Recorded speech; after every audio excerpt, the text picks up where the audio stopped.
Mahfud MD umumkan 4 tokoh yang akan dianugerahi gelar pahlawan nasional pada tanggal 10 November tahun 2021. Menteri Koordinator Bidang Politik Hukum dan Keamanan sekaligus Ketua Dewan Gelar dan Tanda Kehormatan Mahfud MD mengumumkan 4 tokoh yang akan dianugerahi gelar pahlawan nasional pada tanggal 20 November tahun 2021. Mahfud mengatakan penganugerahan pahlawan nasional tersebut juga dilakukan dalam rangka memperingati Hari Pahlawan tanggal 10 November tahun ini.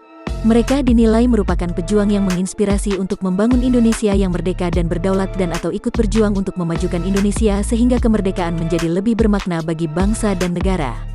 Mahfud menjelaskan 4 tokoh tersebut yakni almarhum Tombolu Tutu, almarhum Sultan Aji Muhammad Idris, almarhum Haji Usmar Ismail, dan almarhum Raden Arya Wangsakara.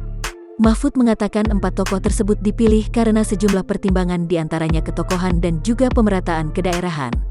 Hal tersebut, kata Mahfud, karena 2 di antara daerah asal para tokoh tersebut belum memiliki pahlawan nasional sampai saat ini yakni Sulawesi Tengah dan Kalimantan Timur. Sekretaris Militer Presiden sekaligus Sekretaris Dewan Gelar dan Tanda Kehormatan Marsikal Muda TNI Muhammad Tony Harjono dalam konferensi pers tersebut menjelaskan penganugerahan pahlawan nasional tersebut berdasarkan keputusan Presiden Republik Indonesia nomor 109 TK tahun 2021 tentang penganugerahan pahlawan nasional.